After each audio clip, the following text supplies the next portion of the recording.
Hey, this is Coach Heat, and you're listening to the Encourager Show. Can you hear me? Yeah, what's up, man? What's up, brother? Tired. I don't know if I got a full podcast, but we might get a snippet out of it. Yeah. How's your day, man? What'd you do? Just worked and then went to the gym, then went and watched Eternals, or went and got sushi, and then went and watched Eternals. Oh, that sounds like a Friday night event here. Yeah, it was just Tuesdays are like better priced. It's like half price at the movie theater. Oh, that's right. I think that's everywhere across the country, right? Yeah, it used to be, like $2. It's just it's something that a lot of movie theaters adopt. We sat at some of one of our cheaper, like older movie theaters. They do $2 Tuesdays. So, but the one is a little nicer that I went to today. Oh, nice. Eternals is Yeah, pretty good. was it? Oh man. Yeah, I heard it was bad, and so I went in with like no expectations, and it was actually like, it was better than I thought it would be. I don't know anything about the Eternals. I've never heard of it. I've never seen any of the commercials for it or anything. Cool thing it's in because I saw Angelina Jolie in a couple like coming down, like landing all, heroine-ish, but it was and the background of the story was pretty cool. Like the concept was it's in the Marvel universe, so it's like Oh, it's in the ongoing. Marvels. Yeah, it's in the Marvel universe, although not to give it away, but that they talk about it briefly in the movie, the characters do, but they're not involved. So, Oh, I see. but it's in that universe, so that means like while some of the stuff is going on, some of the other characters were also there. Oh, So, okay. We're also there, but they didn't get involved or anything. right, right, Nice. Right on, man. yeah. So That's just good. How long is the movie? another. Oh, I think it was probably a couple hours. Let me Was it? see. Man, you know what it is? I enjoy the Marvel movies, the Marvel universe. I love all that. What they're doing there. There's some really good storytelling going on. I Just with agree. the movie franchise and I'm seeing now that The Rock is jumping on. He's doing what Black Adam is Yeah. that what he's doing? Yep. And that one's probably going to be, all the stuff I'm hearing. Who knows, right? But that's going to be Yeah. a really good one. I really like what he's doing. Like it seems like everything that he touches turns to gold. The Rock. That's how. Yep. Everything, Hey, the celebrity tequila that he's doing, Terramana, right. um, that Red Notice that just came out, that film largest viewing audience ever for a Netflix premiere or whatever, right? It's in theaters Something. too. Yep. Oh, it's in theaters as well. Yeah. So it got Oh, released dang! in Netflix and theaters. Wow, that's crazy. Eternals was 2 hours 37 minutes. Jeez, Dang. And what a you know long what? movie. I don't mind because those type of movies, the any of those Marvel Universe movies, they seem to go, they flow really well, and I think it takes up the time. Like Yeah, it didn't you seem don't long. notice. It didn't seem Yeah. long like that. Hmm. Um, I also want to see Resident Evil. There's the new one. Is that with Um, Angelina Jolie? Is that oh, you mean Laura Croft? Mila Jovovich? I don't Oh, know if she's in that one. The Resident Evils. It's that's that Mila girl. She's awesome. oh, Resident Evil. I don't know who's in this one. I just saw it was in theaters again. So I actually haven't even seen but it's supposedly how it started. hmm. So I don't think any of the main characters are in it, except for maybe I don't know if any of the bad guys or the doctor. I don't know. But I just saw it when I went to the theater. I seen that it just got there, and I was like, oh, it's another one I want to watch. Because I've seen all the other Oh, ones. dang. What's Resident Evil about? Is that the explain that one? Is it the zombie one or Right. So it's like a vaccine. They are experimenting on vaccines. It's like this comes into play more so now, but this franchise has been out for what, like 20 years now, something like that. But Mhm. yeah, vaccine Oh, so gets it's a out. video game, right? Yep, video game and movies, and it got out and started affecting people and animals in different ways. And the virus itself mutated so that it made some people like, zombies. It made some others like, it transformed them into more of like a predator type thing. Not just like a mindless zombie. So there was an evolving virus that came from.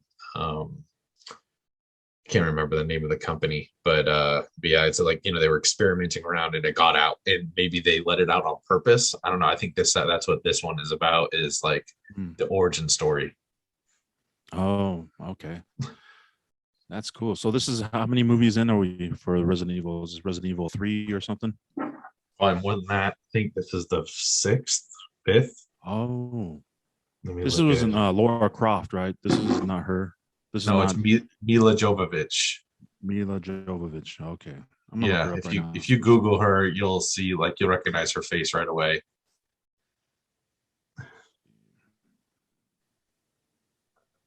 Oh, there it is. You just type her first name and she pops up. Oh, okay. Oh, that's her real name, Mila Jovovich, Yeah. hmm Her name American actress. in the movies is, man, I can't even remember. Mm-hmm. Alice, I think, is her name in the. Mm-hmm. Um, Oh, she's from the Soviet Union. yeah, she's been in some good movies though. She's been, an actress for a long time. Oh, she was in The Fifth Element. That's where I seen her. Right, Oh, she was Joan of Arc.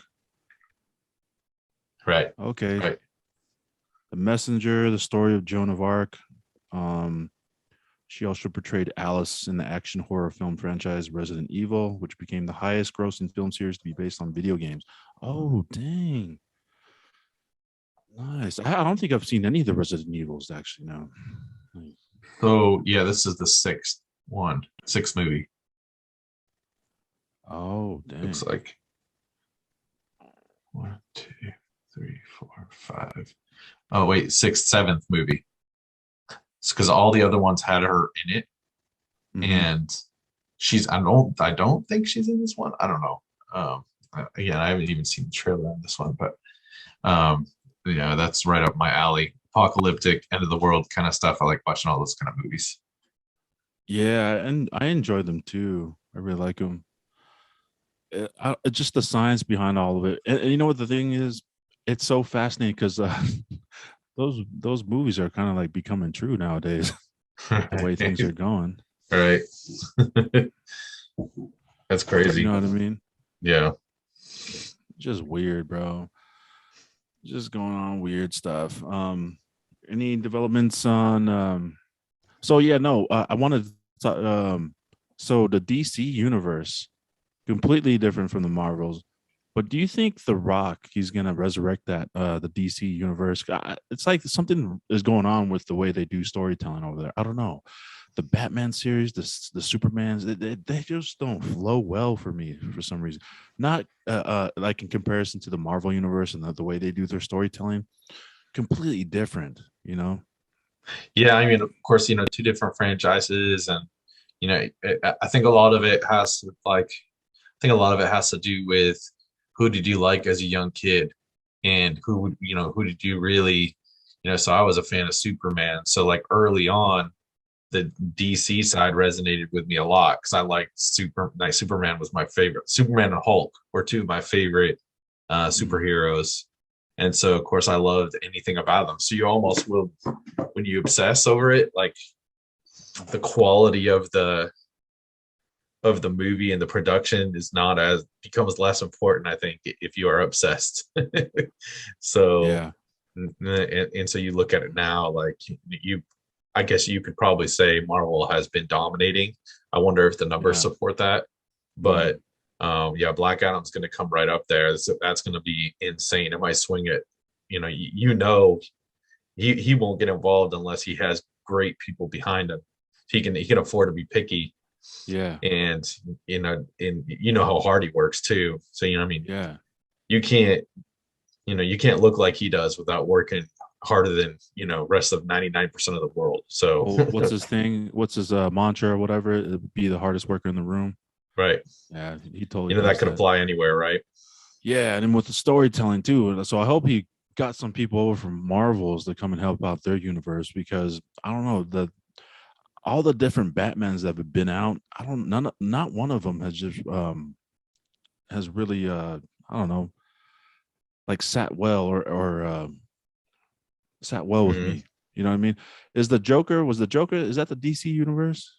The Joker, like that's with Batman, right? Right. Okay, so I think the Joker movies were dope, but like all these different Batmans, man, they got different dudes. Christian Bale playing Batman, right? I think that's the latest one.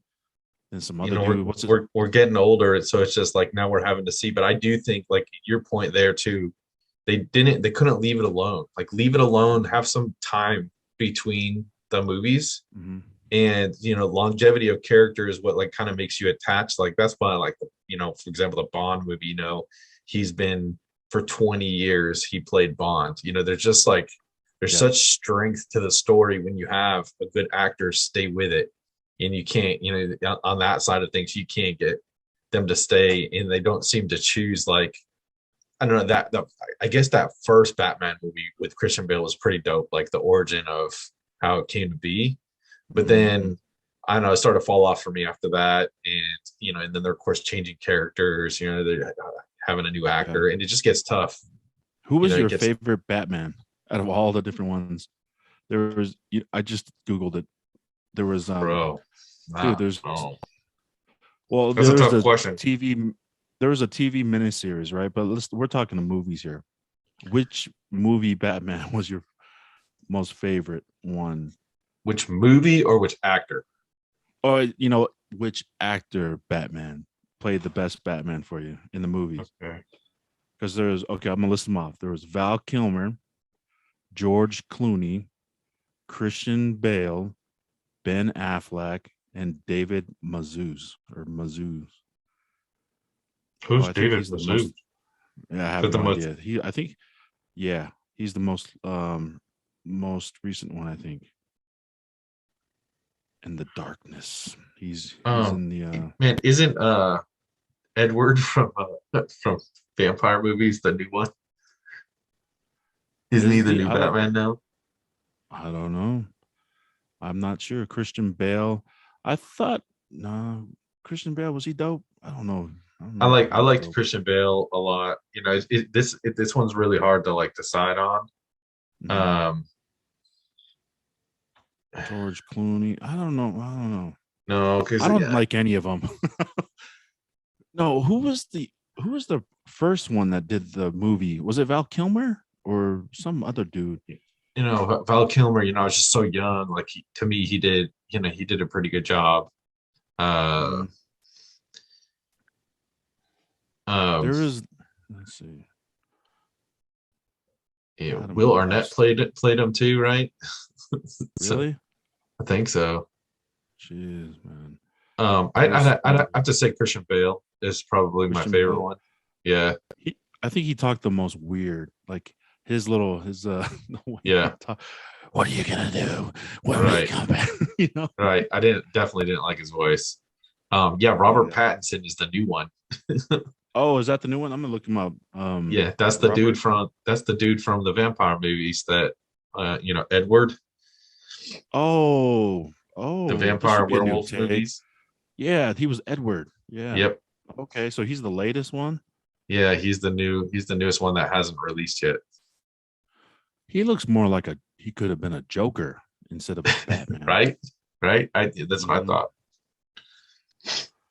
But that's cool. Right on.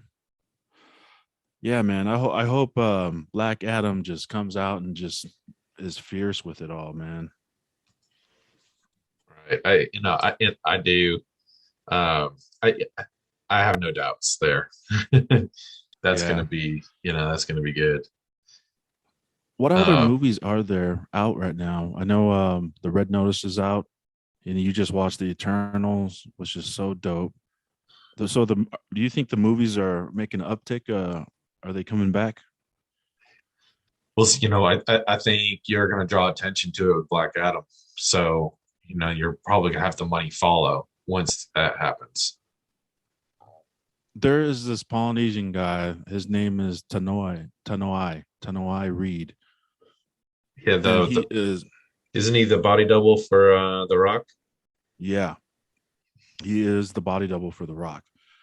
And there's a coworker that I work with here at the airport, and he's like the number 4 airbrusher in the world. His name is Conrad Anabejo.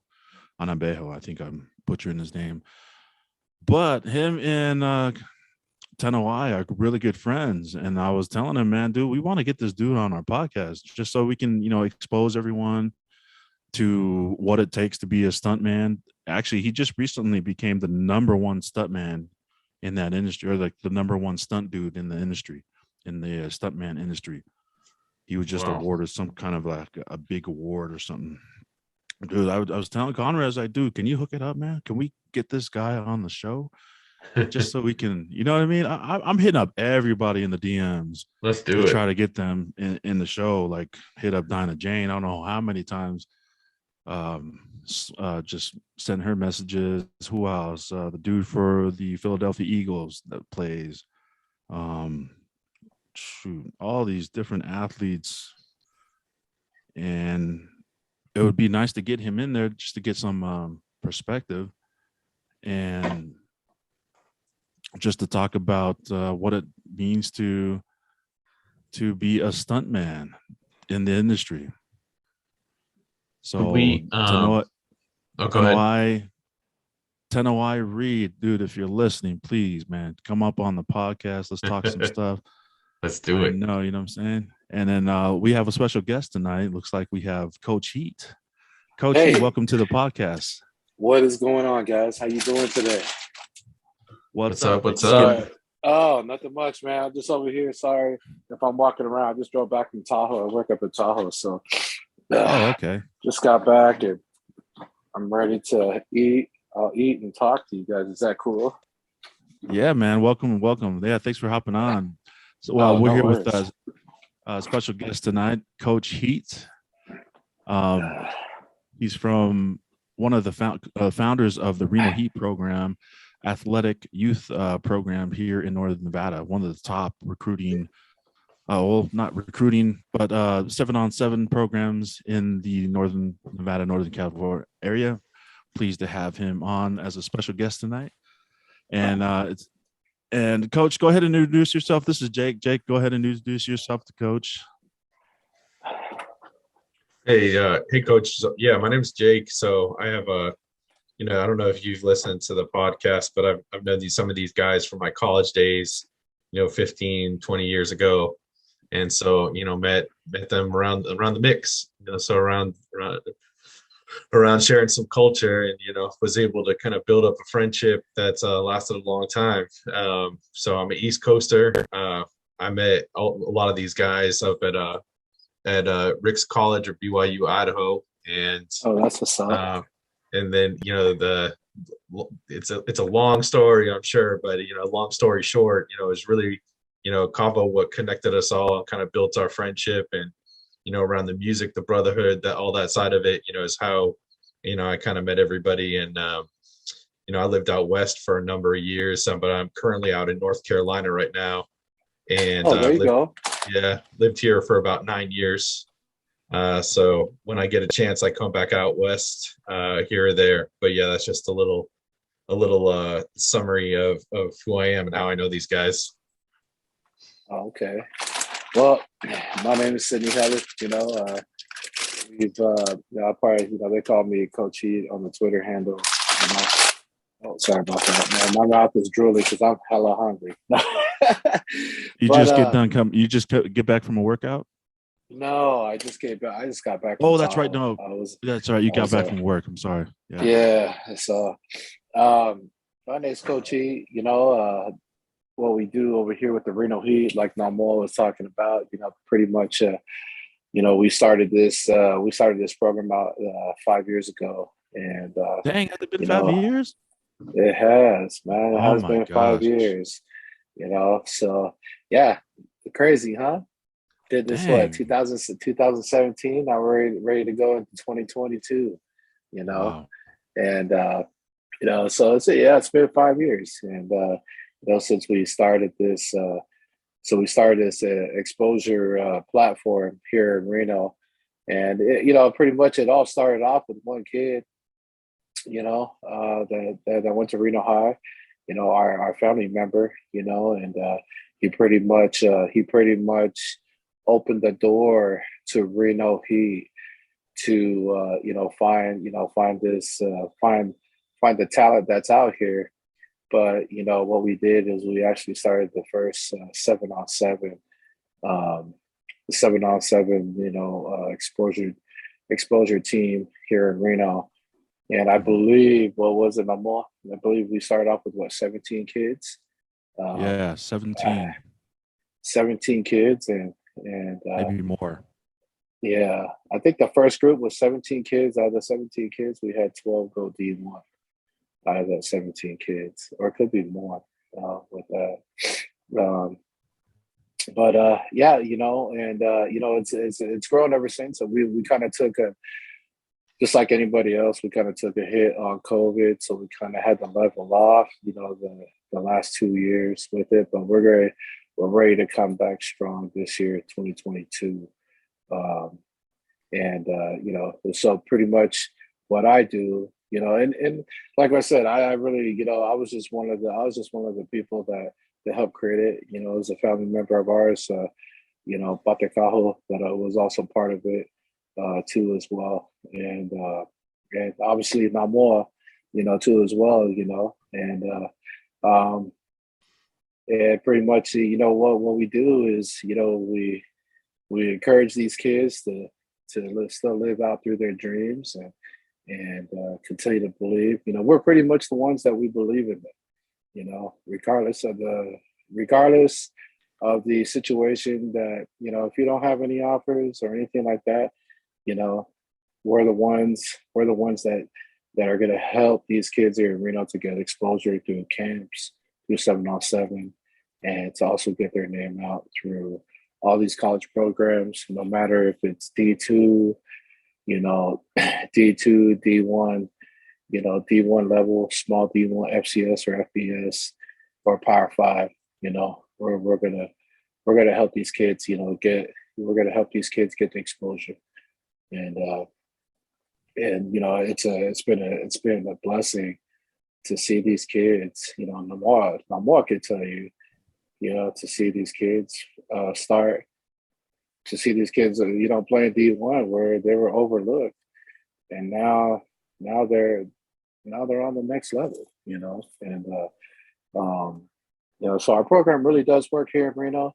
We're so limited. We're so limited with kids here, with the population, but I can tell you that the kids that we're limited with, we do have the talent where they can compete on the next level, and compete on the next level, and to dream big. Hopefully I covered what I do. I'm hungry. No. Yeah, feel free to get something to munch on, man. Oh You're just yeah. getting off of work. Uh, But yeah. yeah, there's no script here, dude. We just talk, and it's good to have you come on and just explain a little bit. And this month has been an interesting month. Last month we started this. Jake started this exercise routine for us, like a challenge. We did a challenge last month, and it's been carrying on over here to November. And most of us are doing this November challenge, trying to stay fit and healthy, just keeping it going, right? So we have this 30-day challenge that we're all doing, and I know I have been trying to implement the program that you shared with me. Can you want to just take what is it? You want to just go ahead and explain a little bit about that, what you're doing, Oh, okay. Coach? Because you're founder of Reno Heat, a really successful 7-on-7 and exposure program here in Reno for high school athletes, and then and now you're also doing something else, right? Oh yeah. Give So us the Chippendale secrets. the Oh Chippendale yeah. secrets, man. Hey, you We're know, talking with the founder and creator now of that program. What is your program, man, and and how did you discover it? Let's talk a little bit about that. pretty much. I think that program pretty much discovered me, man. But Mm-hmm. to go through this lifestyle fitness journey, it was like January of 2020. I decided to, I had a friend of mine. She encouraged me to get fit, and made me look at the big picture, of what I could be. She pretty much believed in me where I didn't even believe in myself. So that's how it all started. And she was she was a fitness instructor, and she put out this map and this plan of what I should do every day, how I should eat every day, and it was like 6 to 7 meals, and do the cardio, do all this stuff too as well. And I can honestly tell you, from the first month I got in there, I hit the I don't think I hit the weight room for like a good solid over 10 years.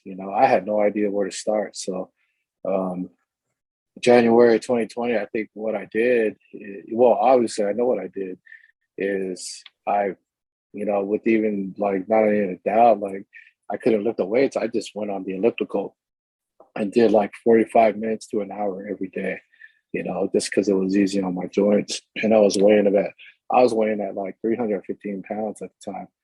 Um, and I did that. I did that for like 3 months. Then all of a sudden we had the quarantine shutdown that was going on. And I remember a good friend of mine.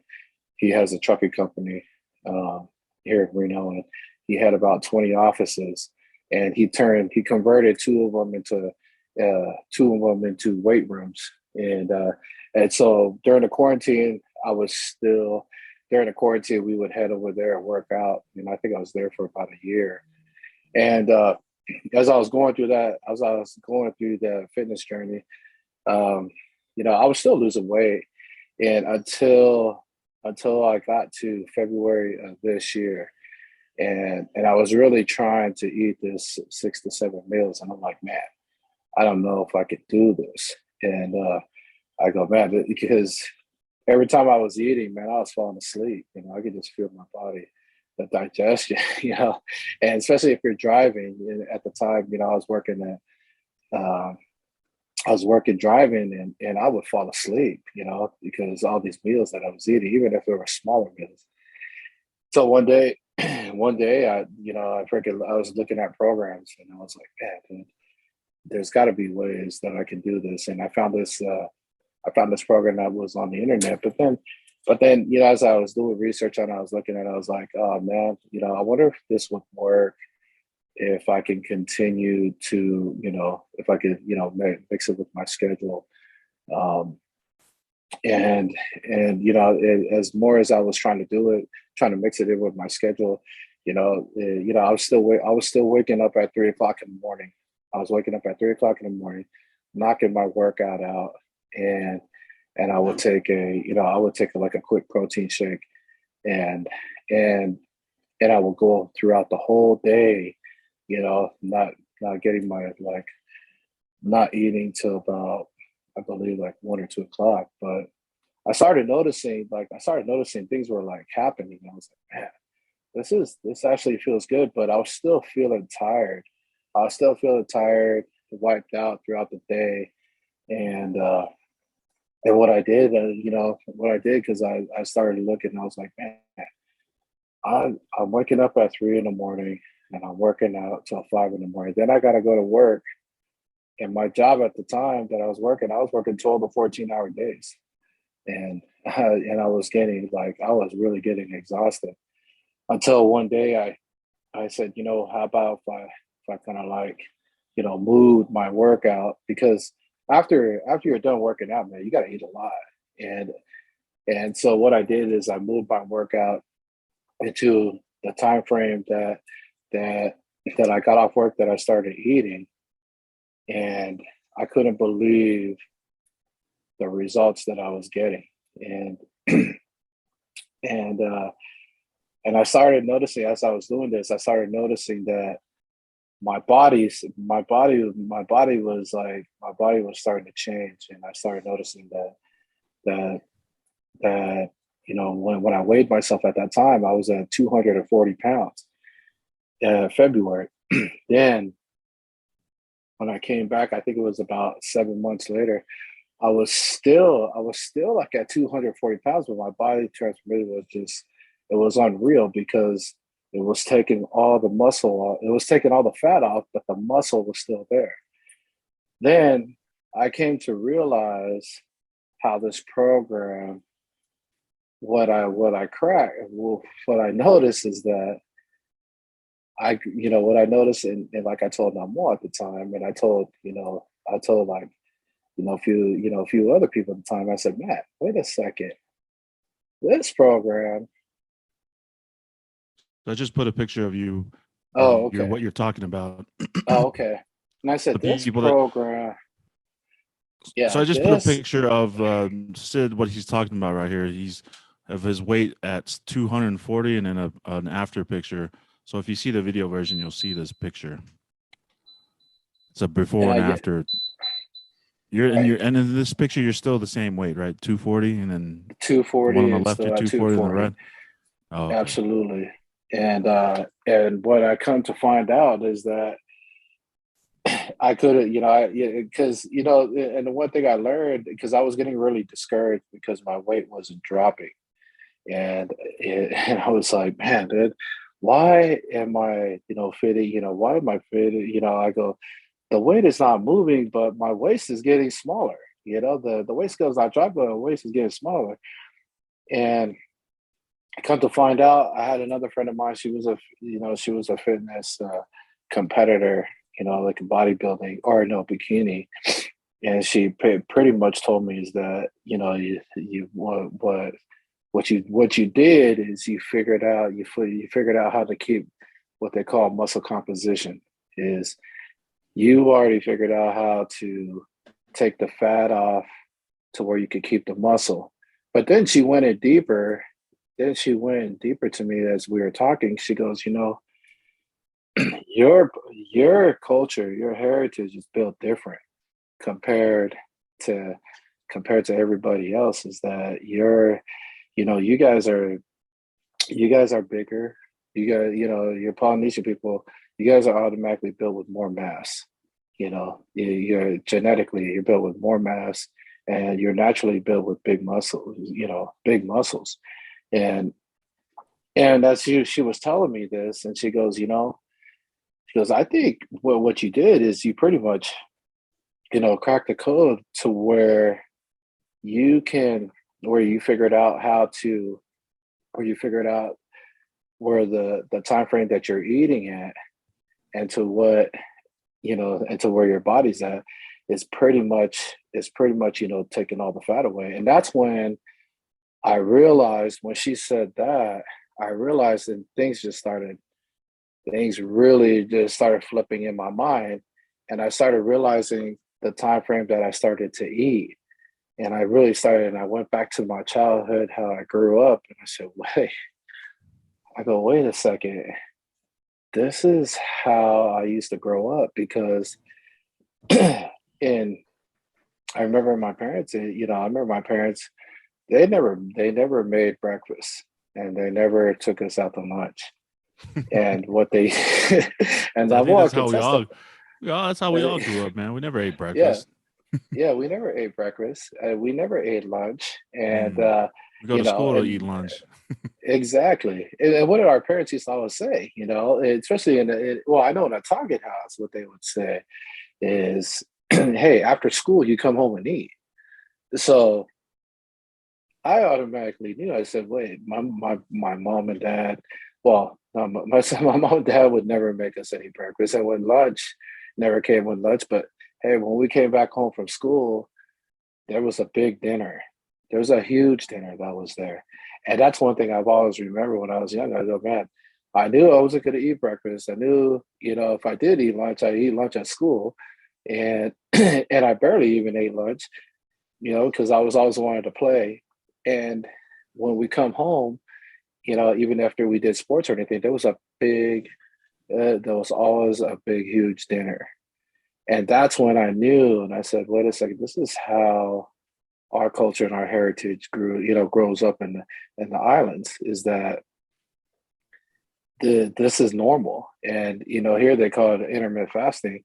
In the islands, that's the way of life, and and usually, with the IF programs, you're not supposed to work out or anything like that. But but then I started realizing, I said, wait a second, this this right here is like the key to help, to not lose weight, but it's the key to take all the fat off and to become more fit.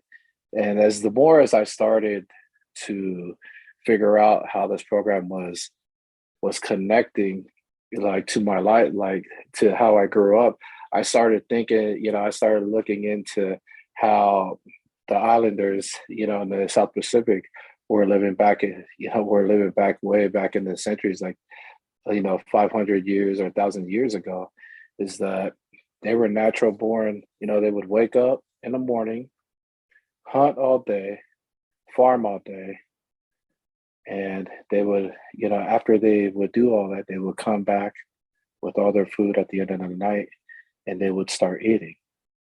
And that's when I knew this program was going to work, because just because the fact that they did it thousands of years ago and it worked, is because the fact that I'm here today. And and to know that this is how I grew up, and to know that this was a lifestyle where you can eat anything you want. You can eat anything you want and not be deprived of what you're not to be deprived of eating anything. You can actually, get back in shape and lose the inches around your body. I hope that all made sense. Yeah, so you're taking it back to the roots how you grew up, and you're kind of like taking it back to the roots, all the way back to the ancient times of Tonga, where they would wake up in the morning and make their umu, right? Cook and do their umu in the ground, and then they would all go out to work and fish and hunt, or whatever they did back in the days, gather gathering, and then come back and eat. And so you're saying that you're implementing that same routine for your nutrition and your health, right? Is that what you're getting at? Absolutely. And everybody has a different trigger point of of when they're hungry. I know myself, my I know myself, when I eat the most is this time right here. It's like, towards late at night. And that's when I eat a lot. And a lot of, you have a lot of health people say, oh man, that's the worst time to eat, is when you eat late at night. But to me, it's been working, because I know that back in the days, in ancient times, they would eat late at night. And that saying that they say, eat to sleep, when you know eat till you sleep, is very true. And that's what I do with this program. Is I eat I'll eat till I fall asleep, and pretty much, it works. And the great thing about this, it truly is a lifestyle, and it's something I don't even think about anymore. And if I cross a pizza, chicken wings, burgers, you name it, So I'm eating it. So what is your so what is your time frame of consuming, and what is your time frame of not eating? What is the ratio like for you, and So what's mine, been working? so pretty much my time frame, what we call window eating, is is mine is from 2 in the afternoon to 11 at night. So that's pretty much where I start my time frame. Is that's where I eat. And usually, once I get to that time frame, man, I'm when it starts at 2 o'clock, I'm not even hungry. I'm like, I'm not even hungry. And what I usually do if I'm not even hungry before I go into workout, I'll take like an oatmeal or just like I'll take like an oatmeal protein shake just to, just to give me some energy. Um, then I'll go in and work out. Uh, I'll go in and work out. I'll put, you know, at first I would only do about an hour workout a day, but now I do, just for myself, I do about 2.5 hours inside the weight room. Um, and after that, after that workout, I would take a quick, I would take a quick recovery drink with the protein inside there just to let my body digest it for about an hour until I come home. And that's usually, at that time, that's usually like about 8:30, 9 o'clock at night. And that's when I'm coming to the house, and I'll make me, I'll make a big Chipotle bowl, a very big one where I'll either put one or two breasts. I don't really, I don't hold back on the portions on any of my stuff. A lot of people say you count your weight, that I unload. I'll make like a big, huge bowl of everything. I'll throw like two, 2 cups of rice, one or two chicken breasts, lettuce, anything, guacamole, sour cream, you name it, pineapple salsa. I'll unload all that stuff in there to where I eat all that. And it usually when I, well, besides today, but usually when I get done eating, it's usually about 10 o'clock. And after that, for about a half hour, I'll make a big, huge, I'll make a big, huge chocolate smoothie, with the protein thing inside there, and I'll drink that, or I'll eat it like an ice cream, and that's pretty much it. Then clockwork, and once I'm done with my eating window, that pretty much that meal right there suppresses my appetite until the next day until 2 o'clock. So you're able to consume as much as you can during your eating window, right? So you have about what? Absolutely. You can eat Mm, anything you want, in the eating window. And I found that during my eating window, I found out that during the eating window, what made this program great is that you you do your workouts during your eating window. That's probably one of the most important things, is that you have to do your workouts during the eating window, because that's, after you finish doing your workout, that's where your body needs to consume all the nutrients, to help, pretty much, to feed your muscle and feed your body. And I noticed that when I did my workouts, when I did my workouts during my eating window, that was pretty much one of the main factors of why this program works so great. there was a thing that Tonga, he's one of the guys on our podcast. He's out in Texas. Him and Tech started doing this thing, intermittent fasting, and they downloaded this app called Fastic, where it lets you, track when you're supposed to start fasting and when you have your eating window. So I started with them doing that intermittent fasting. So I did a 15, or no, I did a 16-8, I think. So I fasted for 16 and ate for 8, right? So within a 24-hour cycle. Mhm. And when you shared with me your story and what you were doing for your health, because I was like, dang, dude, how did you lose all this weight? And you told me you were doing a 15-9 cycle, right? You're Right. doing a 15-9 eating cycle. 15-9. And I was like, dang. And now that I'm doing that, I'm finding that it's very difficult. Like I try to, like, I'm during my 9 hour window. It's hard for me to like eat. It's hard for Hey, me to like, I eat like one big old meal and that's about it for the whole day. well, that's what you're supposed to do. And when people ask me that, it's working. I have a lot of people. You're not the first one. And I started realizing is that when your eating window starts, that's when, and you're not hungry, it's working, and that's how your life, and that's going to be your lifestyle. because you know what, we're so triggered here in America, and this is the thing that I was explaining to you, my more. When we came from Tonga, we came from Hawaii, the way we grew up, America, you know, to me and what a few other Tongan Samoans told me, they manipulated us into thinking that we needed breakfast, we needed lunch in order to survive, to make us healthy. You know what I'm saying? You know, and Okay. Yeah.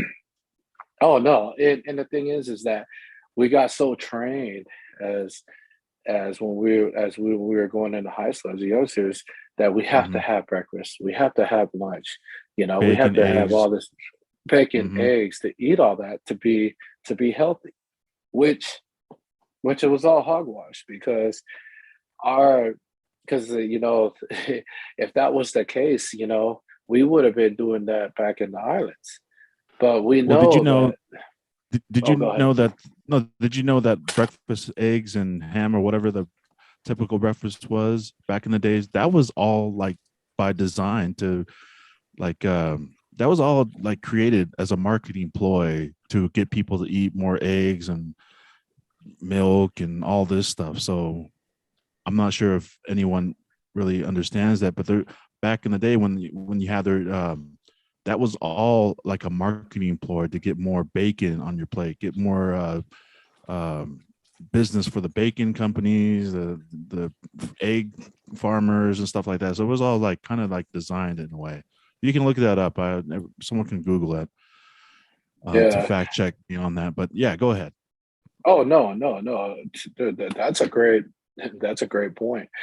You know, you know when you really start thinking, you know, and that's you know you start really deep thinking. You know, once you figure this program out, when you start, you know, when you really start thinking how you're eating and the way that it was meant, you know, meant for us, like how us Polynesians, Tongan Samoans, how we grew up.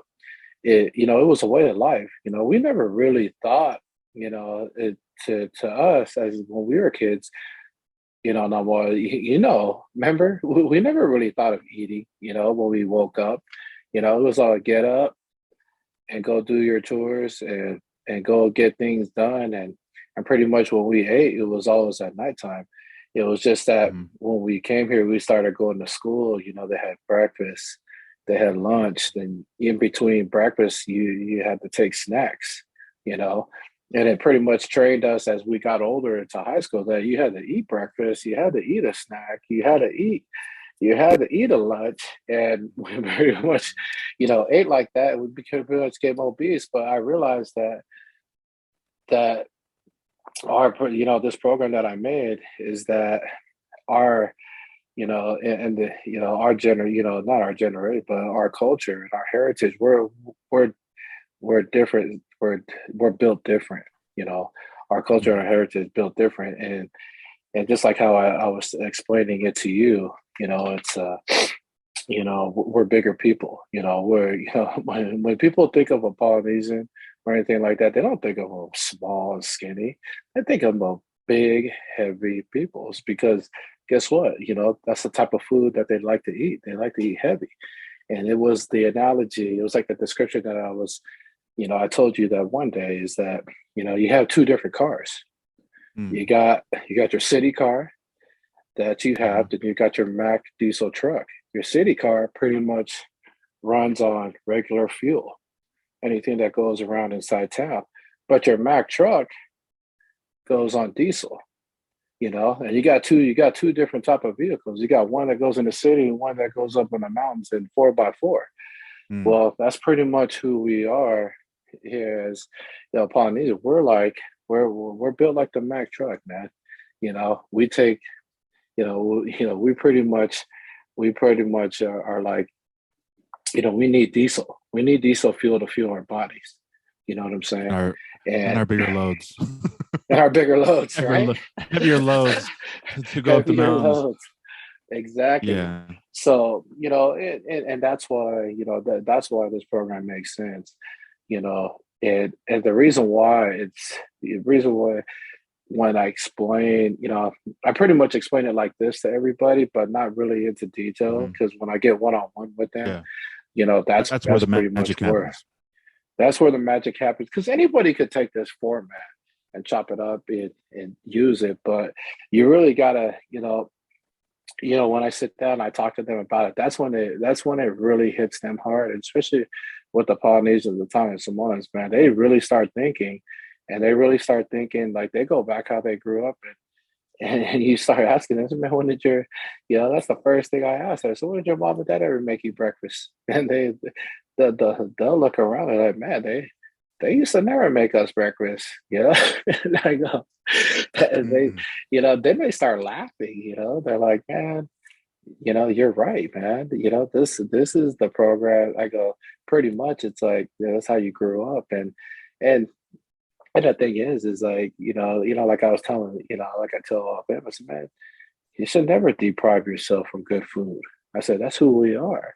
Us as a culture and a heritage, man, we need to eat, you said, obviously there's limitations of what, of how much you eat, but you can eat and I stick to it, man. And every person that I told to that I've gave them this program, I tell them, man, when you're in your eating window, eat as much as you can, and like your example says, when your eating window starts, what happens? You're not hungry, right? Yeah, I don't eat as much. I mean, from when me, Tonga, and Tech would check in on each other, I don't think I really ate that much. But like now, I don't find myself eating that much, even not as Right, hungry, So I'm like, right, but right. yeah, that's a great thing. And what do you call in your program, and why do you call it that? Well, it wasn't what I called it. I called it.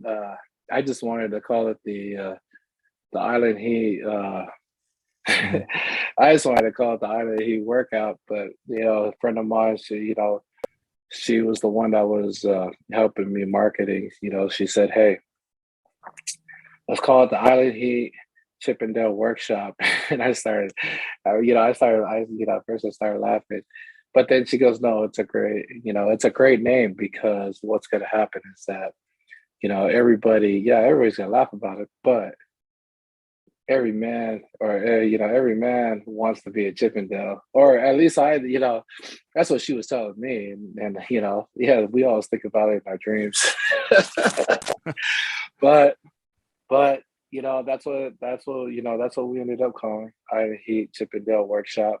And Mhm. and obviously, right now, like I told a lot of my friends, I said, hey, make sure your wife or your girlfriend signs this waiver, because if you start looking like a Chippendale, it's not my fault. Oh, wow. Oh, wow. Bro. That's So just an the only inside thing that joke. Chippendale, I think they still run their show in Vegas. So there might be like a legal problem there with the name Right, Chippendale, maybe for right. branding probably, or maybe if you spell it differently, they won't, attack you or come after you. But I think yeah, that's a great we're gonna thing, do man. that. But Yeah, Yeah, do yeah. no, your Switch the D thing, with a brother. T. right? Yeah. Chip and Or tail. sipping down. Sipping talent.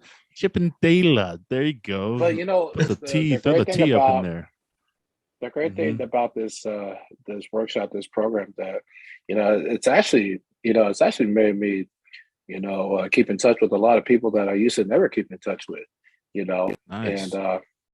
and to see a lot of to see the factor, to see how this program has really been like changing, the way that they're eating, the way that their body's changing, they're forming. And I can also tell you this right now, and I think and I really wanted to make sure that if this program was going to work, I had to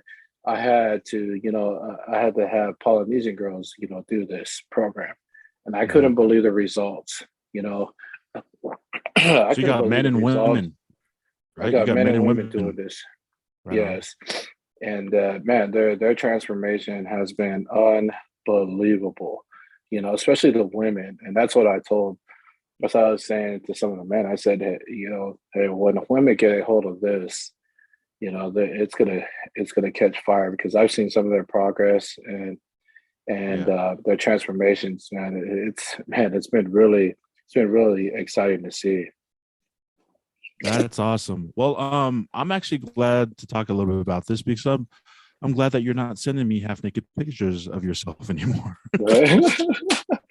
Right? When I would wake up in the morning and I would get this half. Oh, My man was sending me pictures of just his chest. I was like, oh, dude, what? I feel awkward looking at this, Sid. Why are you sending me this? Hey, that's gonna be But- used pretty soon. but now he's sending the back.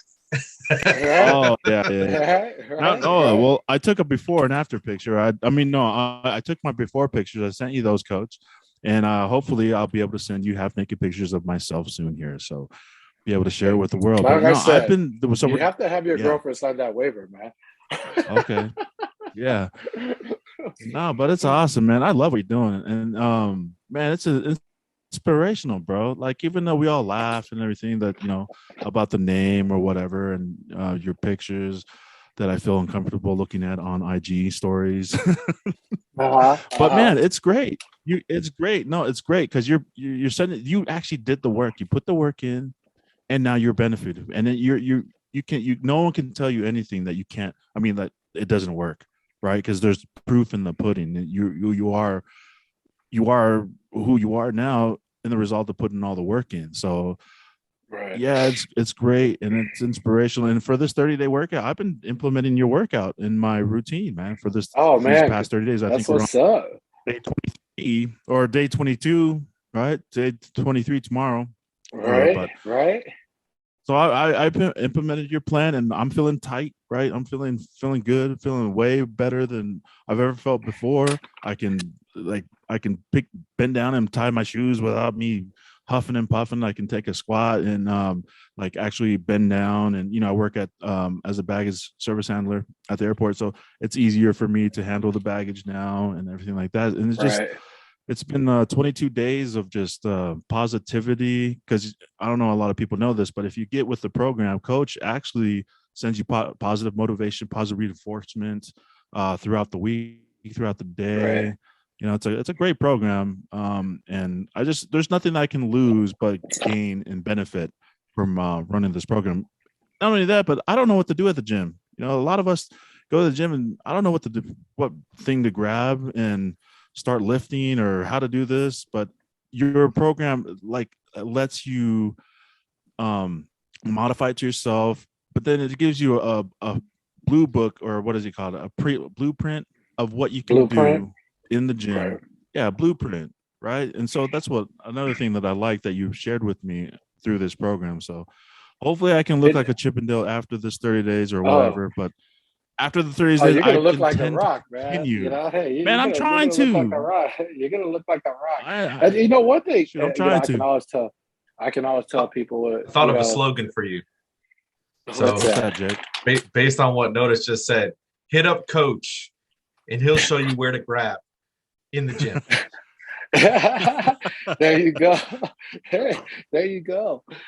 Hey, you know what? And one thing I could say about that format that I sent, that I gave to you, Notice, is that it has sets. It has the sets on there and it has the reps. But the number one thing I always tell people, don't worry about the reps, just complete the sets. And what's that? Just come do your on now. sets. That's a pro tip, y'all. That's a pro tip. Say that again, Coach. Hey, don't worry about the reps, just complete the sets. And it doesn't matter. It does say 12 to 16 reps in there, or 6 to 12 reps. But hey, this is a lifestyle. And one thing I always told everybody is that hey, as long as you could do 12 reps the first time, and when it comes down to your fourth or fifth set, and if you can only do 2 or 3 or 1, go ahead, do it, because you know what, you're gonna live another day. Because if this is really a lifestyle journey, you're gonna be back here tomorrow, and there's no failing in this program. Dang, that's important to know. Just complete the sets. Don't worry about the reps. Don't worry about the reps. Just complete the sets. That's it. But the And failure you know is not what? showing up. You got to show up, Exactly. and then you win. Absolutely. You see, and you're right. And us. I think our own, our biggest enemies are ourselves. We always think that we're failing when we don't do that. But don't get like that. Just do. Hey, hey, as long as you do 1% better, that's it. And it doesn't have to be. You don't have to complete all of it. And that's the Mhm. motto that and that's the pride that I had to let go while I was on this fitness journey, is Mhm. to do what I was able to do. And that's when I realized that, what, if as long as I complete the sets, I'm Mhm. fine. That's it. Right. If I walk away, because it's easy now, it's easy for me to walk away with like 3 reps, and it used to be back in the days, because I used to be like, man, I'm not good enough. But you're great, and I always tell people, man, don't ever be hard on yourself, because this is all about you. This is a fitness. Ain't nobody keeping track of what you do. And just do your best. And that's why I said this is not no 60-day, 90-day fad. This is a straight up life. When you honestly put this in your mind, and really put it in your mind, and once it hits your heart that it's a lifestyle fitness journey, it really is a lifestyle fitness journey, because you'll end up doing this every day.